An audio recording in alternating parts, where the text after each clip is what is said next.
जीवन को दिशा देखाउने दीप यही विद्यालय, व्यक्तित्व को सुगन्ध फैलाउने बगैँचा यही विद्यालय र हामीलाई मान्छे बनाउने शक्ति पनि यही विद्यालय। भनिन्छ घरले जन्म दिन्छ, विद्यालयले परिचय दिन्छ, ज्ञान र अनुशासनले विद्यार्थीको जीवन देखाउँछ। यहाँ हामी के बन्ने होइन कसरी बन्ने कुरा सिक्छौँ। त्यसैले विद्यालय नै विद्यार्थीको दोस्रो घर भनिन्छ र वास्तविक जीवनको चिनारी पनि भनिन्छ। चन्दन जय आदर, कुमकुम जय आस्था अनि पुष्प शब्दको समर्पण लिएर सर्वप्रथम आमा बुवा अनि गुरुजनहरूलाई नमन गर्दछु र यहाँ उपस्थित सम्पूर्ण महानुभावहरूलाई प्रणाम गर्दछु। धन्यवाद। कार्यक्रम सञ्चालकज्यू आदरणीय गुरु दुर्गा निरौला।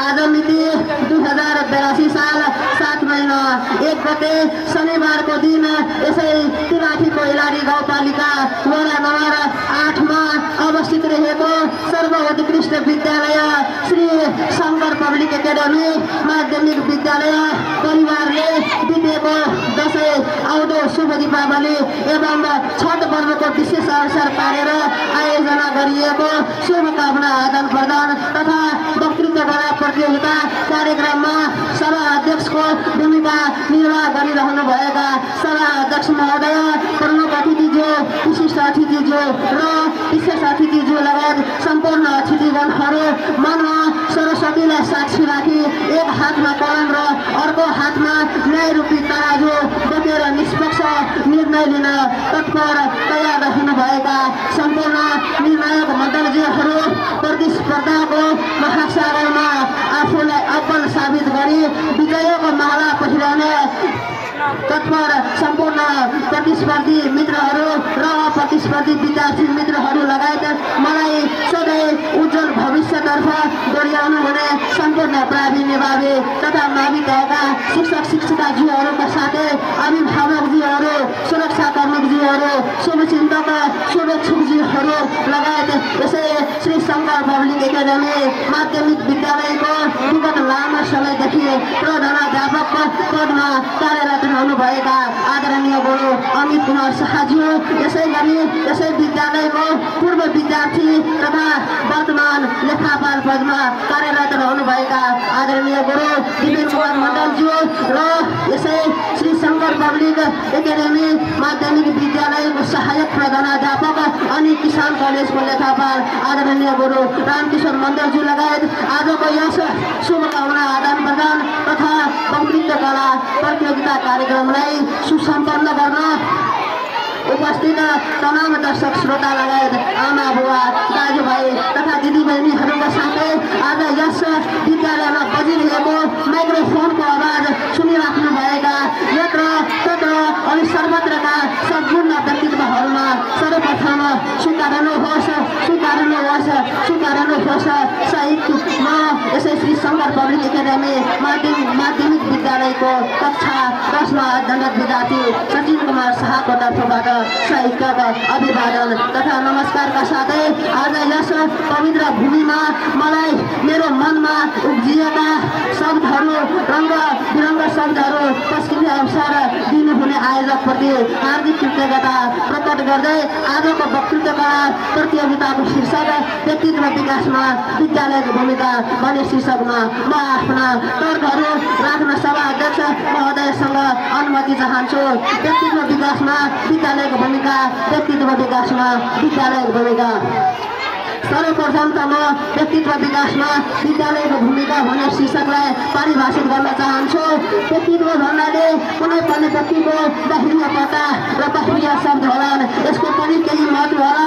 तर म के भन्छु भने व्यक्तित्व शब्दकोशको अर्थले बुझाउने कुनै पनि व्यक्तिको बाहिरिया व्यवहार बाहिरिया शब्दले होइन, कुनै पनि व्यक्तिको मनको आचरण सोच र बाहिरी व्यवहार होइन, भित्रबाट कस्तो व्यवहार गरिरहेको छ ती शब्दहरूले जनाउँछ। वर्तमान हामी सबै विद्यालयमा पढिरहेका छन्। हाम्रा अभिभावक हामीलाई धेरै पढ्न र सफल बन्न खसाइरहनुहुन्छ। अझै पनि तिमीहरू हामीहरू भविष्यमा यो वा त्यो बन्नुपर्छ भनेर उत्प्रेरित गरिरहनुहुन्छ। सभा अध्यक्ष महोदय, हामी अहिले प्राय हरेक विद्यालयमा हामीलाई पढाइन्छ, सिकाइन्छ। केन्द्रीय कार्य दिइन्छ हामी ती कार्य पूरा गर्दै विद्यालय जीवन बिताउँछौँ र सफलताको प्रमाणपत्र लिएर हामी निस्किन्छौँ। यसो गर्दा हामीले सूचना र ज्ञान पायो होला, हाम्रो बुद्धिको विकास भयो होला, तर हामीले समायोजन हुने खालको व्यक्तित्व विकास भएको छैन जस्तो मलाई लाग्छ। भनिन्छ इख नभएको मान्छे र पिस नभएको सर्फ कुनै कामलाई हुँदैन भने हामीले कक्षामा पाठ्यक्रममा अन्य गुरुहरूले सिकाइँदै हुनुहुन्छ कि ठुलालाई आदर गर्ने, सानालाई माया गर्ने र ज्येष्ठ नागरिकको सम्मान गर्नुपर्छ। ती कुराहरू रटेर उत्तर पुस्तिकामा लेखेर एसईमा A+ ल्याएर हुँदैन। यसको लागि यसलाई व्यावहारिक जीवनसँग जोड्नुपर्छ। बसमा चढ्दै गरेका ज्येष्ठ नागरिकको सिट काट्दै गरेका छ भने त्यसलाई सिट सुरक्षित गर्नका साथै अन्य सेवा सुविधा प्रवाह गरेर त्यसलाई त्यहाँ पनि हाम्रो मूल्याङ्कन हो भनिन्छ। कुनै पनि व्यक्तिमा सकारात्मक र नकारात्मक दुवै खालको मन हुन्छ। सकारात्मक मन र सकारात्मक सोच मात्र हाम्रो विद्यालयले जगाउन अहिले हाम्रो तिलासी कैलाली गाउँपालिका, महादेवा गाउँपालिका, हनुमान नगर कंकाली नगरपालिका र राजगढ नगरपालिका लगायत 70 जिल्लाकै 18 पालिकामा अन्य सङ्घ संस्थाले आइएमजिओ एनजिओ सङ्घ संस्थाले सरकारी विद्यार्थीहरूको लागि विभिन्न सृजनात्मक क्रियाकलाप आयोजना गरिरहेको छ।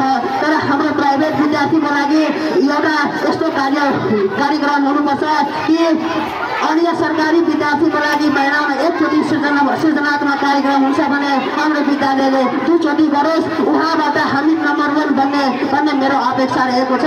म यहाँका सम्पूर्ण प्रशासनहरूलाई यो कुरा जानकारी गराउन चाहन्छु कि यदि सरकारी विद्यालयहरूले 1 महिनामा एकचोटि कार्यक्रम गरेको छ भने हामी 2 चोटि गरेर त्योभन्दा नम्बर 1 कसरी बन्ने त्यो कुरा हामी कसरी सिक्ने त्यो कुरा पनि ख्याल गर्नुपर्छ।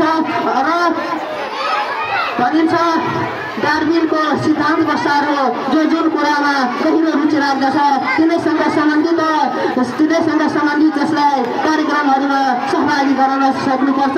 उदाहरणका लागि साहित्यमा विशेष रुचि भएका लागि गीत सङ्गीत कविता र सृजनात्मक कार्यक्रम गराउनु पर्यो भने खेलकुदमा र शारीरिकमा तन्दुरुस्त भएका व्यक्तित्वहरूलाई खेलकुद हामीलाई जानकारी नै छ।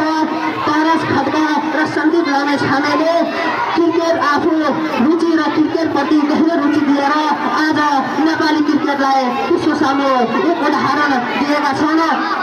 र हामीलाई यो कुरा पनि अवगत गर्नुपर्छ कि कुनै पनि व्यक्तिमा सकारात्मक नकारात्मक गुण हुन्छ भने सकारात्मक गुण मात्रै हाम्रो विद्यालयले प्रस्तुत गरौँ। हामीले अरूभन्दा कसरी अगाडि बढ्ने, कुनै ठाउँमा कसरी अगाडि बढ्ने त्यो कुरा हाम्रो विद्यालयले निर्बद्ध रूपमा गरौँ। विद्यार्थीमा रहेको बहु प्रतिभा र बहु सांस्कृतिक कार्यक्रमलाई प्रस्तुत गरी हाम्रो प्रस्फुटन गर्ने वातावरण मिलाइयोस् र हामीलाई अरूभन्दा कमजोर होइन, अरूभन्दा ठुला कसरी हुने, अरूलाई आदर सत्कार कसरी गर्ने, कुनै पनि काम नयाँ झगडा गरेर होइन बढीको मेलमिलापले कसरी गरोस् त्यो कुराको लागि हाम्रो विद्यालयले अहम भूमिका खेलोस्। त्यसैले भनिन्छ व्यक्तित्व जीवनमा विद्यालयको भूमिका अनन्त रहेको छ। यही विद्यालय रहेको छ कि हामीलाई घरको आमा बुवा एउटा प्रथम गुरु हो भने घरको आमा बुवा हामीलाई जन्म दिन्छ भने विद्यालयको गुरु आमाले दोस्रो आमा बुवाले हामीलाई कसरी बाटो हिँड्ने, कुन परिस्थितिमा कसरी जाने, अन्धारोबाट उज्यालोतर्फ कसरी जाने यी कुराहरूको ज्ञान हाम्रो यो शिक्षक वर्गहरूले दिने गर्दछ। त्यसैले यो शिक्षक वर्गहरू पनि यही विद्यालयमा छ। यो विद्यालयमा हामीले पानामा रटेका कुराहरूलाई, पानामा लेखेका आदर सत्कारका कुराहरूलाई मात्र उत्तर पुस्तिकामा लेखेर होइन ती कुराहरूलाई व्यावहारिक जीवनसँग जोड्दै लैजानुपर्छ भन्ने मेरो अपेक्षा रहेको छ।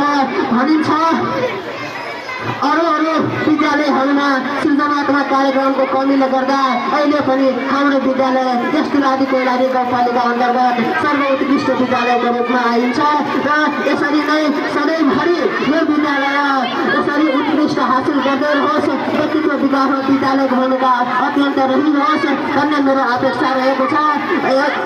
यसै गरी अन्तमा म के भन्न चाहन्छु भने यस विद्यालयमा बितेको दशैं आउँदो शुभ दीपावली एवं छठ पर्वको विशेष अवसरमा यो कार्यक्रम आयोजना गरेकै छ।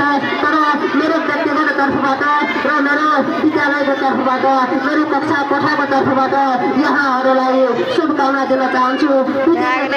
आउँदो शुभ दीपावली, भाइ तिहार, कुकुर तिहार, काग तिहार र छठ पूजा अनि लक्ष्मी पूजाको सम्पूर्णमा शुभकामना व्यक्त गर्दै म आज व्यक्तिगत विकास विद्यालय भूमिका शीर्षकलाई यही अन्त गर्न चाहन्छु।